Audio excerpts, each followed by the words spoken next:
नमस्कार, बहुत स्वागत है आप सभी का। मैं हूं आपके साथ नैना यादव, लेकर हाजिर हूं हमारा खास शो पूछता है इंडिया।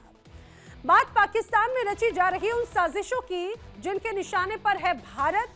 हालांकि वो जमीन भी भारत की है जिस पर पाकिस्तान ने न केवल अवैध रूप से कब्जा किया हुआ है बल्कि उसमें आतंकी ठिकाने भी बनाए हैं। ये बात अलग है कि पाकिस्तान इन साजिशों से हमेशा ही इनकार करता रहा है, लेकिन आज जो खबर हम आपको बताने जा रहे हैं वो आतंकियों और सरकार के रिश्तों को भी पुख्ता करती है।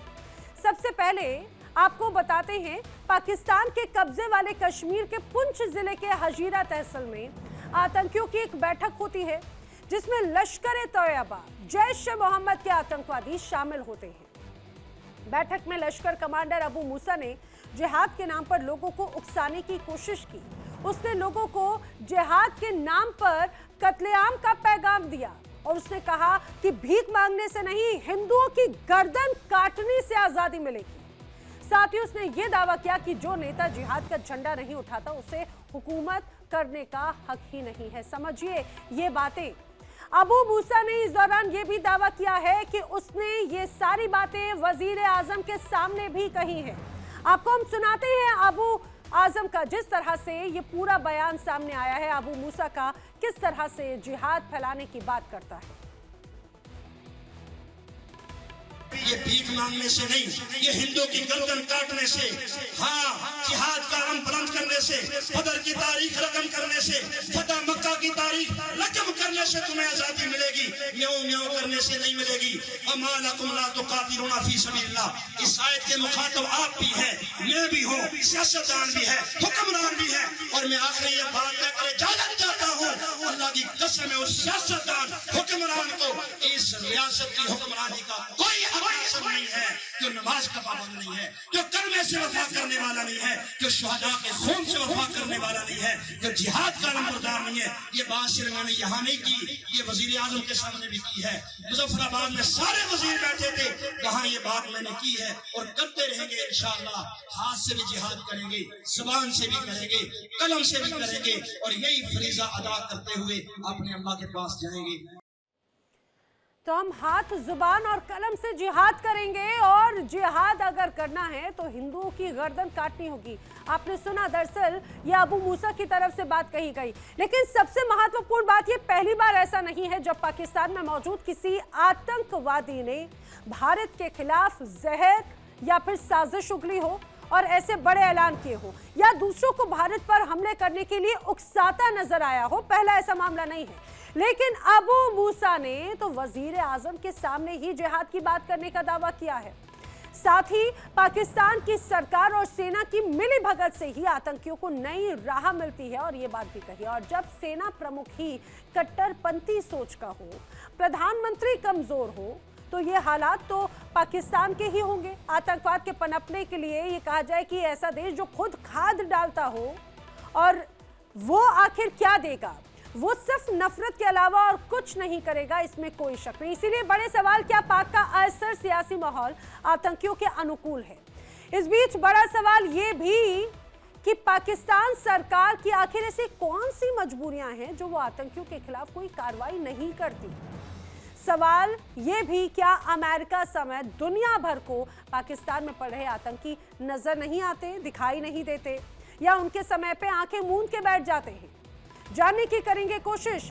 हमारे साथ में खास मेहमानों का जो पैनल कनेक्ट हो रहा है उनसे। मेरे साथ में रक्षा विशेषज्ञ रिटायर्ड लेफ्टिनेंट कर्नल जे.एस. सोडी मेरे साथ में कनेक्ट हो रहे हैं। सर, बहुत स्वागत है आपका। सोडी जी, लश्कर-ए-तैयबा आतंकी संगठन है, पाकिस्तान में फलता फूलता है और दुनिया के अलग अलग ऑर्गेनाइजेशन ने उससे ये कहा जाए कि इन तमाम आउटफिट्स को रेस्ट्रिक्ट कर रखा है आतंकी संगठन के तौर पर। लेकिन लश्कर-ए-तैयबा की बैठकें हो जाती हैं, आतंकी उससे जुड़े हुए वो बड़े स्तर पर ऐसी बैठकें करते हैं और खुल्लम खुल्ला भारत को आंखें दिखाते हुए धमकी भी देने की कोशिश करते हैं। क्या पाकिस्तान के हुक्मरानों को ये बात नजर नहीं आती या फिर मिली भगत है? जय हिंद नैना जी। जय हिंद सर। ये मेरा सौभाग्य कि मैं आपके न्यूज चैनल पे हूँ। पाकिस्तान एक राष्ट्र की जो बुनियाद है वो भारत विरोधी और हिंदू धर्म विरोधी नियत और नीतियों पे है। पाकिस्तान का बच्चा जब अपने पढ़ाई शुरू करने के लिए नर्सरी क्लास में जाता है तो उसे उर्दू भाषा सिखाई जाती है। उर्दू भाषा में जब लफ्ज आता है जा, जो कि इंग्लिश का जेड होता है, उसके आगे एक सिख की फोटो होती है जिसने पगड़ी पहनी है, दाढ़ी है, उसके आगे लिखा होता है जालिम। उसी किताब में जब डा शब्द आता है जो कि इंग्लिश का डी होता है, उसके आगे लिखा होता है डाकू। उसके आगे हिंदू की फोटो होती है जिसने लुंगी पहनी है, सर पे चोटी और माथे पे 3 बड़े टीके हैं, और उसके आगे लिखा होता है डाकू। और इन बच्चों को, नर्सरी के बच्चों को भारत का नक्शा दिया जाता है और बोला जाता है पैर के नीचे इस नक्शे को रौंद दो। बहुत जब यही बच्चे 12वीं क्लास में पहुंचते हैं तो उनकी इतिहास की किताब में साफ लिखा है कि मानवता के दुश्मन हिंदू और सिख हैं।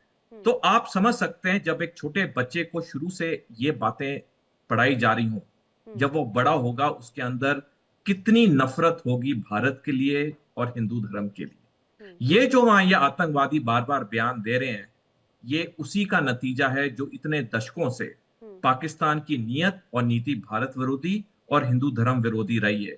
और अपने वजीर आजम के सामने ये बयान देना एक बार फिर दिखाता है कि वहां पे जितने पाकिस्तानी नागरिक हैं, सबके अंदर इतना जहर भर चुका है भारत के खिलाफ, हिंदू धर्म के खिलाफ, कि अब वो जहर बिल्कुल सामने आने लगा है। कुछ समय तक तो उन्होंने छुपा के रखा, लेकिन अब वो खुलेआम वो बोलते हैं, क्योंकि उनके अंदर इतना जहर भर चुका है कि अब वो सार्वजनिक हो रहा है। बिल्कुल बिल्कुल, इसमें कोई शक नहीं सर। लेकिन सबसे महत्वपूर्ण बात यह है कि ऐसे तमाम आउटफिट्स जो पाकिस्तान की ही देन है, पाकिस्तान की तरफ से कहा जाता है कि वो खुद पाकिस्तान आतंक को खत्म करने के लिए है और वो खुद आतंकवाद के विक्टिम हैं।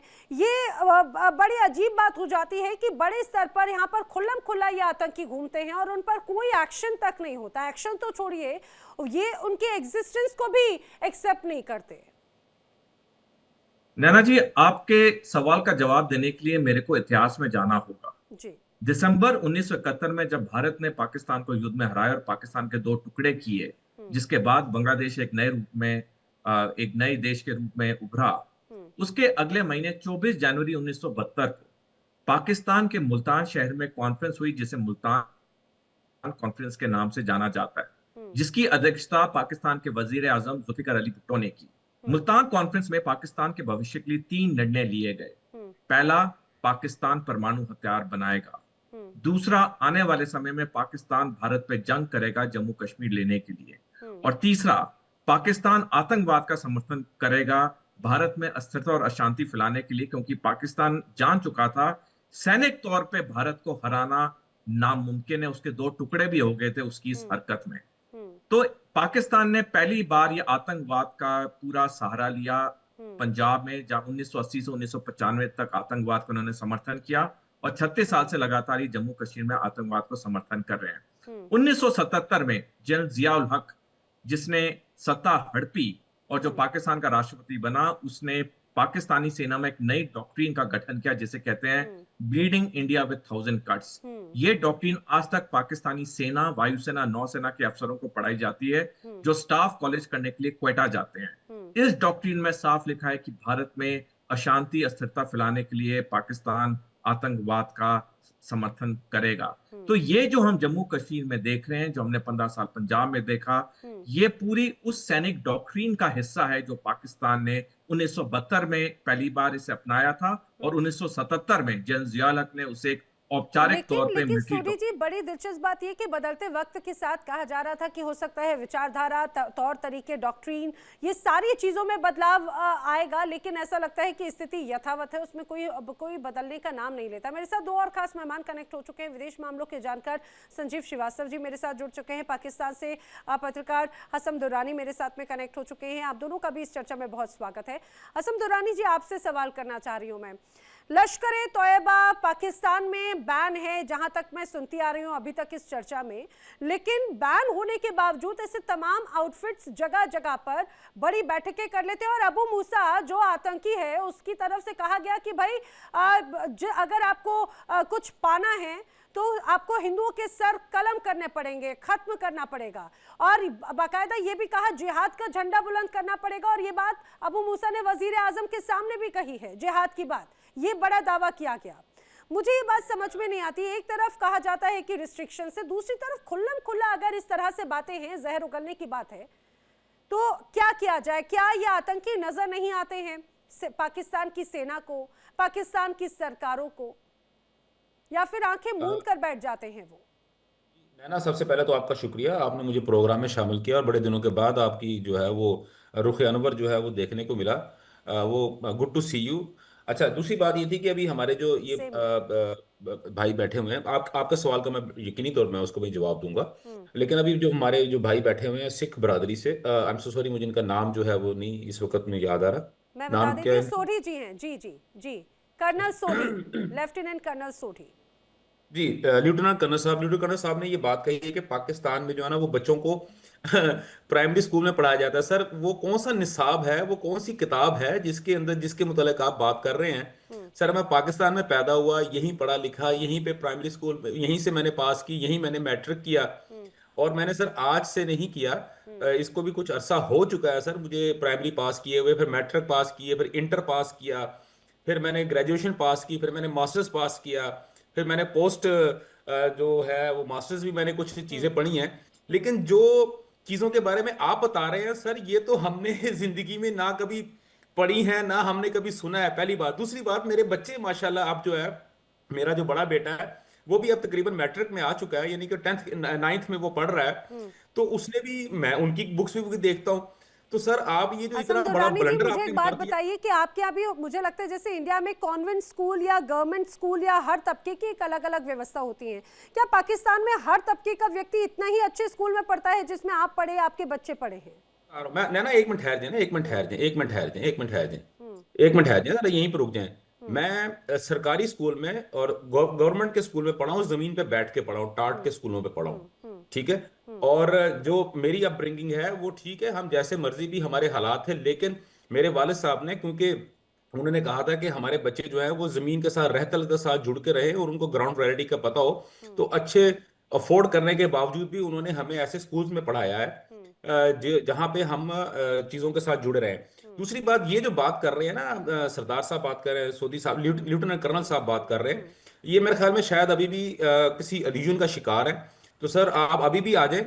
आज रात को भी मेरा एक प्रोग्राम है और महेंद्र पाल सिंह, आप ही के एक सिख बरादरी है, वो हमारे यहाँ पे मेंबर प्रोफेशनल असेंबली भी हैं, उनके साथ मैंने प्रोग्राम करना है। और वो अपोजिशन, पाकिस्तान की अपोजिशन जमात तहरीक इंसाफ के वो मेंबर हैं। तो आप काइंडली वो प्रोग्राम भी देख लीजिएगा, आपको अंदाजा हो जाएगा कि बकौल आपके जो जालिम सिख है ना, वो हमारे साथ, हम उनके साथ किस तरह बिहेव करते हैं। सर, काइंडली थोड़ा सा ना बिहेव कर लेना चाहिए, इतना मुंह फाड़ के जवाब नहीं दे देना चाहिए। अच्छा, दूसरी बात आपने बात कही है लश्कर तैयबा की। नहीं, जालिम मैडम, सिख मुझे हैं। सबसे मुझे पहले एक बात तो बताइए, सुनिए ना, हमारे यहाँ तो पूर्व प्रधानमंत्री रहे हैं। आप नैना, सुनिए please। सुनिए सुनिए सुनिए, आप यहाँ पर अगर आप बेतर्क की बात करेंगे, अभी आप ये मान के चलिए कि हमारे यहाँ हिंदुस्तान की जो सेना की कमांड होती है उसमें भी हमारे यहाँ सिख रेजिमेंट या हमारे जो सिख भाई बंधु हैं वो बड़े अच्छे से झंडा बुलंद करते हैं, जवाब भी देते हैं बखूबी। ऑपरेशन सिंदूर में भी आप बड़ी तस्वीर देख चुके हैं। तो ये नैना, मुझे लगता है प्लीज। कई बार बेतर्क वाली बात हो जाती है। हसन दुरानी जी, आप बड़े सलीके से बात रखते हैं, लेकिन कई बार मुझे लगता है तर्कों के साथ में रखें तो ज्यादा बेहतर है। नैना, मसला प्रॉब्लम ये हो रहा है, अगर आप मुझे सिर्फ 2 मिनट अनइंटरप्टेड दे देना, मैं बात कंप्लीट कर लूंगा। आप दरम्यान में इंटरप्ट करना शुरू कर देती है, बाकी जो हमारे पार्टिसिपेंट्स हैं उनका टाइम भी जाया होता है। नहीं नहीं, मैं आपको अच्छा, इंटरप्ट नहीं करती। आप जब अगर गलत बोल रहे हैं तो मैं आपको बीच में टोक रही हूँ। यस। आप नहीं करती हैं, आप आदत से मजबूर हैं। प्लीज मुझे कंप्लीट कर लेने दें। अभी आपने अबू मूसा की बात की है और आपने कहा, इन्होंने कहा कि वजीर आजम के सामने, आपने भी कहा वजीर आजम शहबाज शरीफ के सामने। अबू मूसा ने कब शहबाज शरीफ के सामने बैठ के तकरीर की है? सबसे पहले तो मुझे ये बता दें। अबू मूसा ने जो जहां पे तकरीर की है, उससे ज्यादा अवाम जो है, अब वो तो इंडिया में, दिल्ली में किसी भी रेडी वाले के पास जो रश लगा होता है, जो वहां से अपना समोसे पकोड़े खरीद रहे, तो उससे ज्यादा लोगों का रश होता है वहां पे। तीसरी बात यह है कि लश्कर तैयबा ना सिर्फ पाकिस्तान के अंदर बैन है, इसमें कोई दूसरी राय नहीं है, और उनको यहाँ पे किसी भी किस्म की अपनी एक्टिविटीज करने की इजाजत नहीं है। अगर कहीं छुप छुपा के 5-10 बंदों के साथ अगर वो कहीं पे बैठ के बात कर रहे हैं और एक एक लोकल शख्स ने वहां बैठ के अगर उनकी वीडियो बना ली है, तो वो उनका अब उसके ऊपर क्या आप ये कहना शुरू कर देंगे कि उसने वजीर आजम शहबाज शरीफ के सामने बैठ के ये बात कही है? अगर मैं उस बंदे के बयान के ऊपर जाता हूं, देखिए मैं उसको ठीक मैं है, वो नहीं कर रहा, मैं चाहूंगी मैं आप उसको अपनी डिफेंड बात नहीं पूरी कर रहा। कीजिए, लेकिन मैं चाहूंगी एक बार पीसीआर जरा वो वीडियो भी दिखाएं कि क्या वो किसी गली मोहल्ले या 4-5 लोगों के बीच में दिया हुआ बयान लग रहा है कि अबू मूसा का, और क्या छुपते छुपाते ऐसी कोई बैठकें हो जाती है कि अबू मूसा वाला वीडियो जरूर दिखाइएगा। यस, बी कंटिन्यू दुरानी जी। आप अपनी आवाम को भी दिखाएं ना, आप अपनी आवाम को भी दिखा दिखाएं रही ना हूँ, कि वो किस सिर्फ आपको नहीं पूरी दुनिया को ही दिखेगा। यस, प्लीज प्ले करें जरा एक बार, कंप्लीट कर लो। आप सुनिए भी एक बार, मैं दिखाऊंगी नहीं, आप सुन भी लीजिए क्या कहना है अबू मूसा का, आपके वजीर आजम का जो जिक्र करें, सुनिए एक बार प्लीज। ये भीख मांगने से नहीं, ये हिंदू की गर्दन काटने से, हाँ जिहाद का अलम बुलंद करने से, बदर की तारीख रकम करने से, फतह मक्का की तारीख रकम करने से तुम्हें आजादी मिलेगी, न्यों न्यों करने से नहीं मिलेगी। अमा लकुम ला तुकातिलूना फी सबीलिल्लाह। इस आयत के मुखातब आप भी हैं, मैं भी हूँ, सियासतदान भी है, हुक्मरान भी है, और मैं आखिरी ये बात कहकर इजाजत चाहता हूँ, अल्लाह की कसम है उस सियासतदान हुक्मरान को इस रियासत की हुक्मरानी का कोई हासिल नहीं है जो नमाज का पाबंद नहीं है, जो कलमे से वफा करने वाला नहीं है, जो शुहदा के खून से वफा करने वाला नहीं है, जो जिहाद का नंबरदार नहीं है। ये बात सिर्फ मैंने यहाँ नहीं की, ये वजीर आजम के सामने भी की है, मुजफ्फराबाद में सारे वजीर बैठे थे, वहाँ ये बात मैंने की है और करते रहेंगे इंशाअल्लाह। हाथ से भी जिहाद करेंगे, जुबान से भी करेंगे, कलम से भी करेंगे, और यही फरीजा अदा करते हुए अपने अल्लाह के पास जाएंगे।